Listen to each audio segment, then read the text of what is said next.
Is your RV, van, camper van, whatever it is you have, bus, truck, ready for winter? In this video, I'm going to talk about a few things that I like to do to make sure that winter is as comfortable and positive as possible.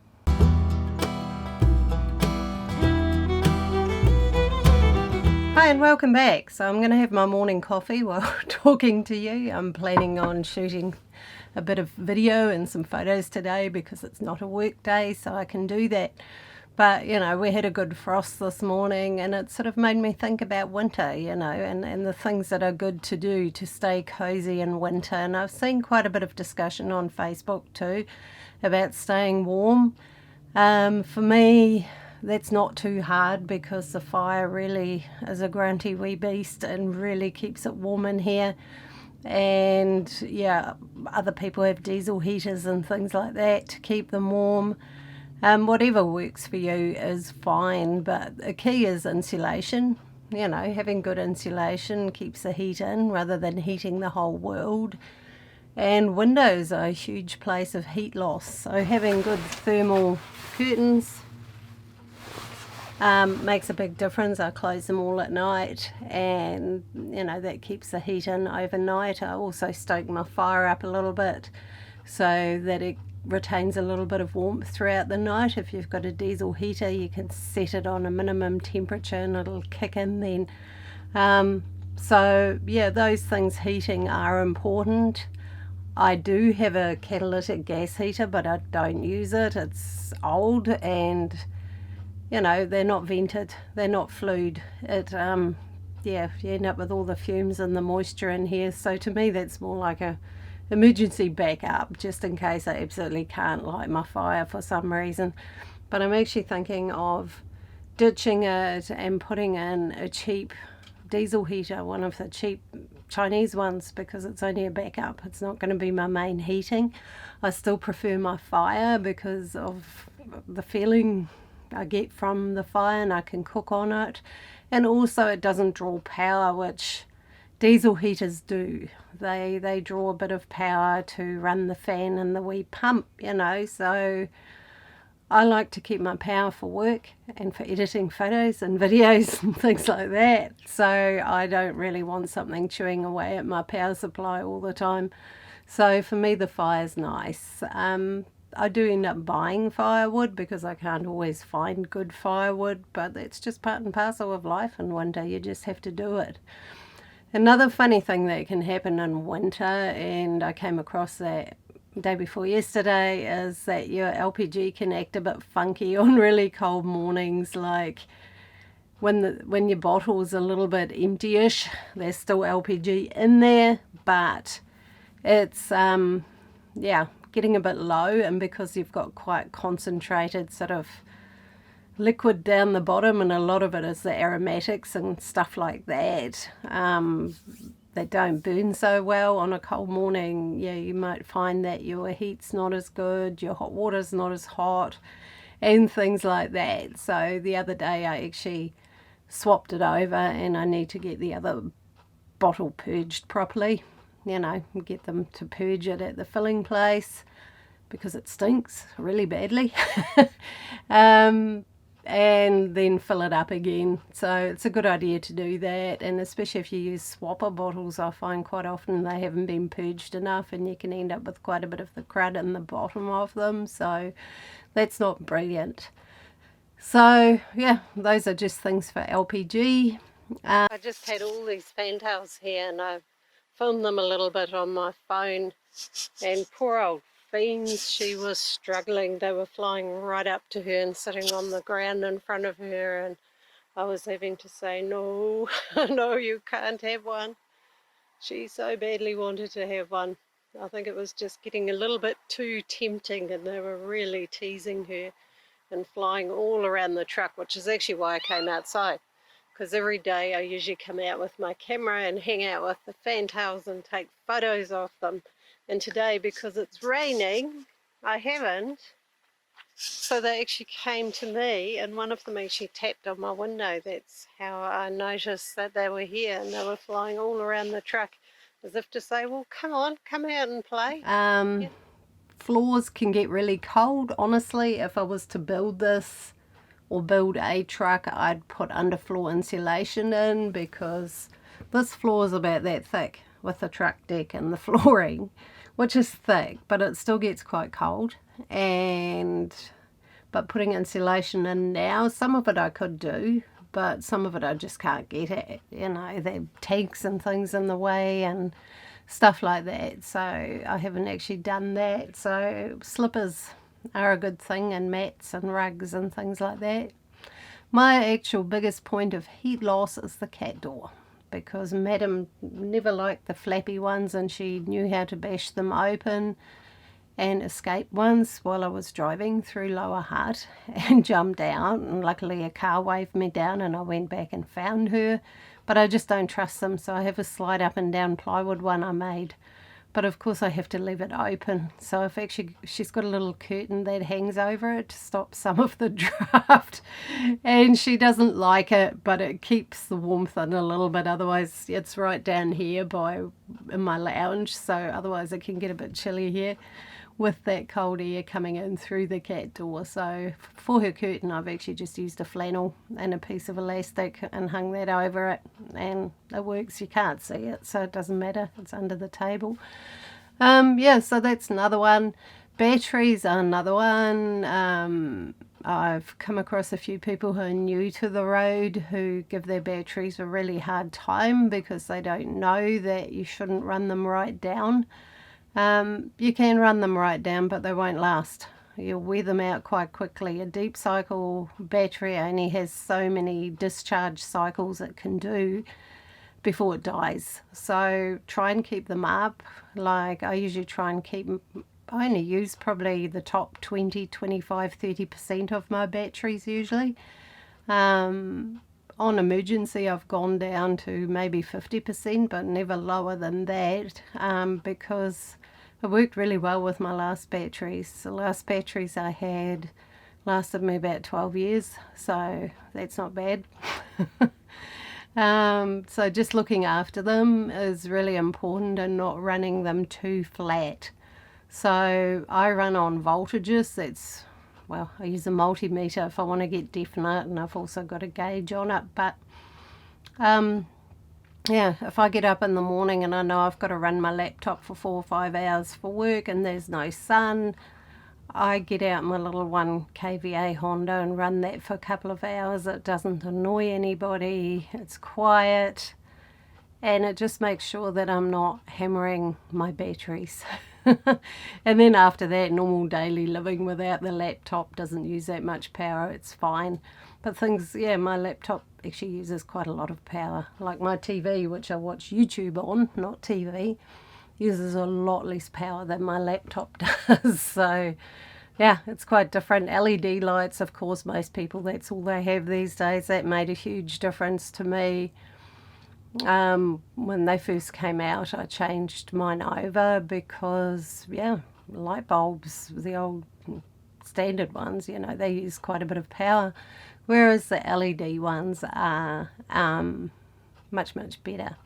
So, try and look after your batteries. They'll last you a lot longer, especially if you've got things like diesel heaters or fridges running off them that go a lot continuously. Make sure you've got enough solar to keep them topped up, or find some other way of charging them up, because they're not cheap. When I replaced the batteries, house batteries for this, that was $1,000, boom, done, thank you. So looking after them to me is just worth it, unless you go lithium. Lithium batteries can go right down and they can cope with that, but they're very expensive. I mean, you're looking at several $1,000s to get a good lithium battery, so I haven't done that. It's a bit too much money, and I figure my AGMs, if I look after them, they should be okay for a while. I've had them for about 5 years so far, so yeah, that's okay, 4 or 5 years, I think, yeah. And they're still holding charge really well and things like that, so yeah. And I started thinking about the whole battery thing, also looking after Karen's bus, which only has 180 watt panel, and she's losing power somewhere because it's going down without anything being switched on. So when she gets back soon, she'll have to get that looked at. I also suspect that her starting battery is a bit had it. So anyway, yeah, so look after your batteries. They will last you so much longer if you don't drag them right down all the time. Try and keep them in the upper higher voltages, you know, so that they don't get depleted and then die. I remember somebody who used to run their computer. They had a desktop computer and muck around on that and just run, and the diesel heater, and just run their batteries right down, and they were forever having to buy new batteries, which would get expensive if you have to buy new batteries like once or twice a year. It gets costly, you know. So if you want to do that, if you want to be able to drag your batteries right down and not worry about it, then get lithium batteries, because they can actually cope with that a whole lot better than any kind of AGM or wet cell or any of those batteries. So yeah, so that's it with batteries, really. Yeah, keep them happy, keep them healthy. If you haven't got a generator or something and you've got a motorhome and your weather's a bit cruddy and you're not getting much solar, just go for a drive just to top them up a bit. If you've got alternator charging sorted out in yours and mine, because mine's 12 volt charging, that was quite 12 volt starting. That was quite easy to set up because it's not 24. So I've just got one of those little diode switches between my starting battery and my house battery, and when my starting battery gets to 14.2 volts, it opens up a switch and charge goes into my house batteries and starts topping them up. So that works quite well. So when I drive, it also gives them a top up. Another thing that's really, really crucial is antifreeze. A good thing to do before winter is make sure you've got that in there. Some people just run straight water, and that is quite risky if you get into heavy frost. If where you live you never have frosts, not so much of a worry, but it's also really good for anti-corrosion. You know, it stops your radiator from deteriorating inside. But yeah, the whole thing, your water jacket around your block and everything freezes up on a really, really cold night, your frost plugs will pop out. They're built into it to do that should that happen. But it is a hassle to get them replaced. You'll have to get new ones put in if you do that, and that's not cheap. So yeah, a bit of antifreeze is worth it. I topped mine up a few weeks ago. Yeah, I probably could do with a flush out, but I can't do that right where I am. I wouldn't feel comfortable dumping that here. So yeah, so that's another one. Insulation is key. I've seen a few people commenting who are new on the road who actually don't have heating at all, and that's not ideal because it's cold. But in those cases, and I have known a few people who've done that, hot water bottles, brilliant. The people I've known who've done that, you know, they've even put a hottie under their jumper because it keeps your core warm, your belly warm, you know, which is really, really good. Yeah, in my bus, which only had the little gas heater, I put 2 layers of underlay under my carpet, and that really made a huge difference with the floor. It made it very soft and spongy, but that was okay.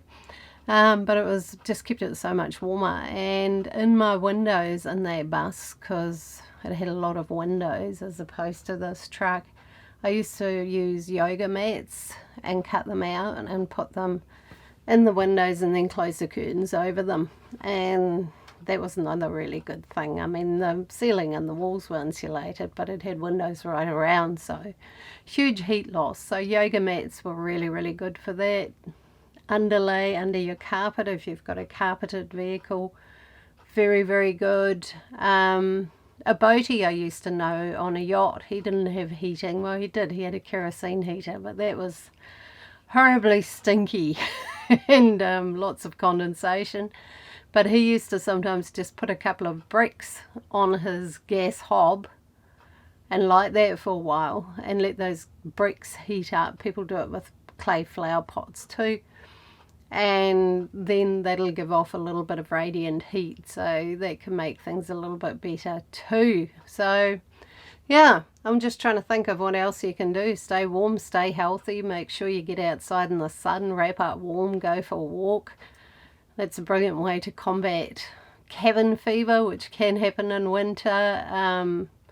Like, first thing I bought when I got my first bus, because I knew I'd get cabin fever if I was stuck in there in wet weather, was buy some decent wet weather gear and gumboots. Well, I had gumboots anyway, and that way, even on a really garbage day, I could bundle up and go for a walk and get some air and get outside. And always felt better when I came back, you know. And you can hang your wet weather gear in the shower or even in your stairwell if you've got a bus, you know. It's a good place to drip dry wet weather gear. So highly recommend that, making sure you can get outside in whatever way or form. Umbrellas aren't so great if it's windy, but, you know, that can be helpful too. So, yeah. At the moment it's ridiculously warm in here because the fire's been going for 3 hours. And it does heat it up really, really well. Another cool thing I saw, and I don't need it because the space isn't that long, but people with really long buses, I remember a couple of people at the Gypsy Fair had these fans that went on top of their fire, and the heat of the fire actually makes them spin and they distribute the heat a bit. I've never found the need to have one because, like I said, my space is small and my heat tends to congregate up in my loft because it's up high. It gets ridiculously hot up there. But those fans, if you've got a really long bus, apparently they are wonderful, and yeah, they don't require power. They just purely run off the heat. The heat makes them spin somehow. So I think they're a really good idea too. But dry heat is the key. Unvented, unflued LPG heaters of any kind will create condensation, and lots of it. Like if you Google it, they actually create so many litres of moisture. It's quite a lot. Now I remember when I heated my bus with that LPG heater years and years ago. This is 16, 17 years ago. In the morning I used to wipe all my windows with a bath towel. That's how much moisture was there. I mean, I didn't leave it running while I was asleep, but I had it going in the evening and then turned it off, and by morning the place was just dripping. Yet in here I get up and no condensation at all, which is for various factors. I've got polystyrene in the walls and bats in the ceiling. I haven't got too many windows. I've got the fire, which keeps it really dry. And I actually think wooden windows, because these are all wood windows, they're not metal windows, and you don't get that cold issue you get with metal framed windows. You know, metal's easier to look after, but these just, if I cook something, I might get condensation for 10 minutes, quarter of an hour, or if I have a shower a little bit briefly, but not for long. But yeah, try and keep that down, because you can end up with molds and things. I remember my bus once checking in the back of one of my cupboards and it was actually moldy in there, and that's not very healthy. So yeah, keep an eye on that. If you've got a vehicle and it's getting quite damp, on a nice sunny day, go for a drive with some of your windows open a bit, let some air pump through there, and yeah, get your bedding outside. If you've got a lot of damp, hang it in the sun for an hour or two. That makes a big difference too at keeping things dry. So yeah, anyway, those are sort of my main tips for winter, for looking after your vehicle and yourself and having things run properly. If you're in really cold weather, lag your water pipes. I haven't actually done that with this truck because they've only ever frozen once in 15 years, and that was in Taupo. But it is a good idea, especially if you're going to go down south in winter or stay somewhere really cold. Just get some lagging and put it around your water pipes, any that are outside or underneath your vehicle. That'll stop or help stop your water from freezing. Another tip with water is, if I think it might freeze at night, I turn the pump off and turn the tap on. And that way, if there is freezing in there, it can expand. It's not being held in, because you can damage your pump and things like that if the pressure in there freezes and expands and grows. So yeah, if I think it's going to be a really frosty night and I'm a little bit dubious, pump off, tap on, and yeah, that gives it that bit of space for expansion. So that's another good one. So anyway, if you enjoyed this video of just some winter tips, please make any comments, anything useful you know for making winter easier in a mobile home. Please put them down below. Other people and I will probably appreciate it. There are always good ideas out there. And lots of love to you all. Keep safe, keep warm, and see you next time.